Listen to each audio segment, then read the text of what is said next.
Hi, Glamour. I'm Eiza González, and today we're gonna have so much fun breaking down some of my favorite looks from film and TV.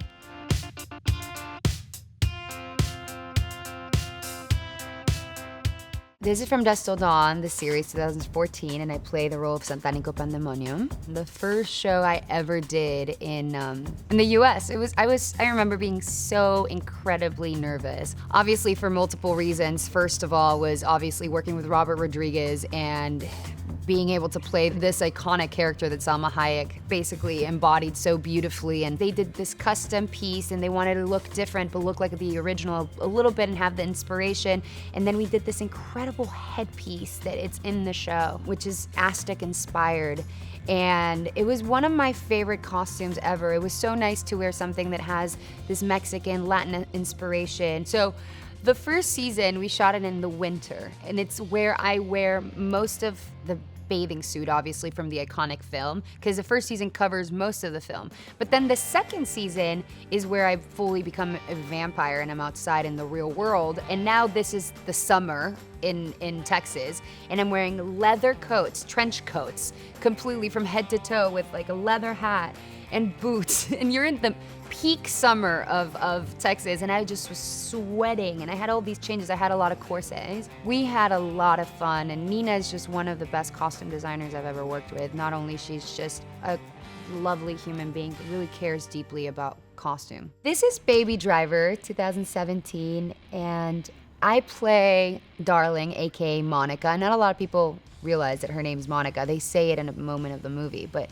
we know her as Darling. So Baby Driver was such a unique situation and experience because, I mean, if you know Edgar Wright and you're familiar with his work, he's a very stylized director. He has such a specific eye of what he wants. And we worked with this lovely woman called Courtney Hoffman. She was our costume designer. She was very clear that process that they wanted to have with Darling. Lilac, purple, pink is the very clear color that she had. And Buddy was in all blues. Whether it was his, you can see here where we're together and I have my coat, he has like a flannel with blue underneath. So we always were sort of very Bonnie and Clyde, and he wanted that in the design of the costume. And the way that I was gonna play Darling was quite dark and space cadet and obscure, and she had a really bleak side to her. So the cool thing about when I saw my wardrobe, and it was so girly and so pretty, it allowed me to play with going a little bit further with the darkness of her. So after I saw this pink coat specifically, and I saw my whole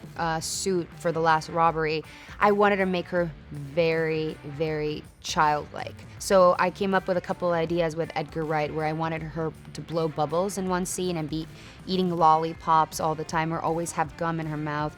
Just very childish, very girly, and it's something about her that hasn't really grown up. And that's what I love about costume. It says so much about your character, and it's really cool when it informs your performance.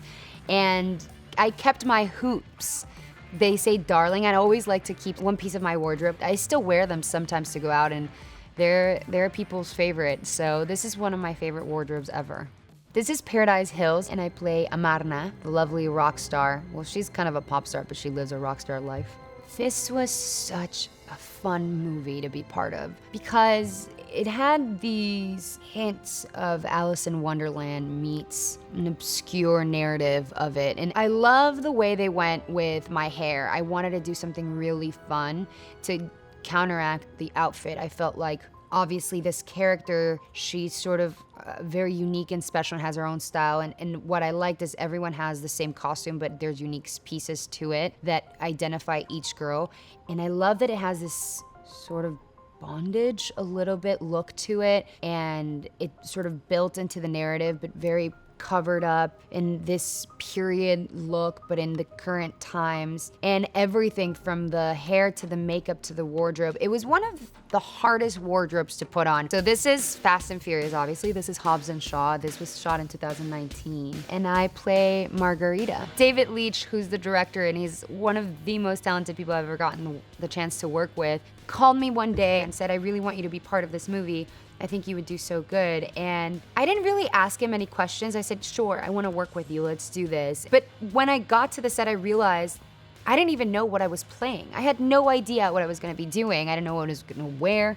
And I roll up to my fitting with Sarah. I'm completely bundled up because I'm Mexican, so think I really need warm. I love the warm weather. And she pulls up this tiny little lingerie bustier thing, and then these silk tiny pants. And I was like, am I supposed to be wearing this right now? She's like, yeah. And I was like, wait, what am I playing? And I remember putting it on. It was such a sexy look and it felt so powerful.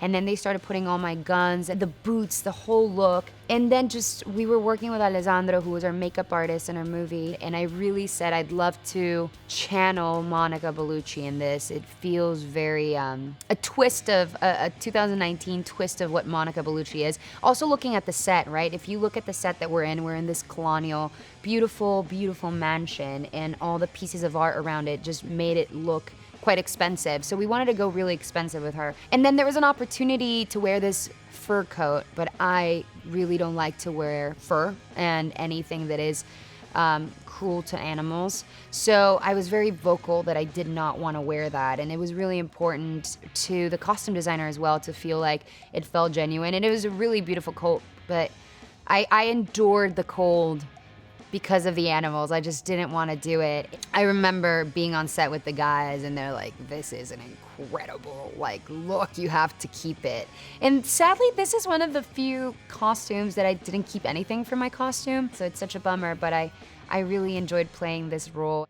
I care a lot, and this is 2020, and I play Fran. Deb, who's our costume designer, I remember walking into her first fitting and really feeling, wow, I am gonna finally, as an actress, get the chance to completely shed my skin and sort of walk away from this overly sexualized or sexy or bombshell look, and really wanted to dig into moving into her skin and becoming fully Fran.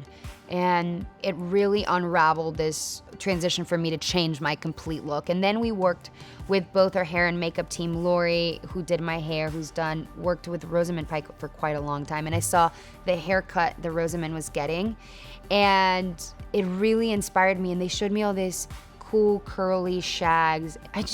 They said, we don't want extensions, we don't want, it just really inspired me, and I said, let's get rid of the makeup, let's do the hair, and then let's let that inform the outfit. I remember Lori said, I want to perm your hair, and I said, I have really curly hair, actually. And all of a sudden, it was wild. I've never done my hair in my entire life. I mean, at this point, I'm 30 years old, and I've never rocked my hair like that. So I even discovered a new me in this movie, and it opened my confidence of playing more with my look as an actress and feeling more comfortable of just not having this typical look consistently in every project. And now I sort of change it consistently. This was one of my favorite experiences as an actress. I grew so much in this character, and Fran gave me so much, and I'm so grateful that I got to do it. Ambulance 2022, and I played Camille. I called my agents and I said, how can I get this movie? What can I do? And then I sat down with Michael Bay and I said, Michael, I really believe in you as a director, and I think you're really good, but I think that it's really important for you to make a female character that feels like a contemporary real woman, and it feels dynamic and grounded and not designed over a male gaze. He's like, I don't want her to be sexy. I don't want to see any part of her body and showing skin. I want her covered up. She's the heart of the movie. It's super important. And so sure enough, we started wearing these t-shirts and this, their whole day-to-day costume and, their wardrobe, right? Which was my costume. And it's really powerful. A lot of actors and really good actors say you start from the shoes up. And there's an ongoing joke because it's a very actor thing to say, like, I wear the shoes and then I turn into the character. But really, this was the first time I felt that, because they wear specific boots for being able to be dynamic when they're working. They have to be protective of their feet wherever they're walking. They also have to have a really good grip on their feet. They're running quite a lot. And so at the moment that I put on those boots, my whole physicality changed. I was coming off of being in tighter clothes. For the first time, I was stepping flat on the floor and my body was grounded. It's cool when you get to wear one costume for an entire film too, because then you're sort of really in that physicality, and I had never done that before. I've never done a movie that transitions throughout one day only. So It was very challenging because obviously I had to have tons of different costumes because I had to be wired for stunts. I had to be covered, some were covered in blood, some didn't have blood. Actually, even though it's the same costume, I changed more in this costume than I've ever changed in any movie in my entire life. You know, it just feels when you're watching the movie that she's real and that this could be that girl that lives across your house and it really is this badass superhero that we were living amongst. Thank you so much, Glamour. I love you guys.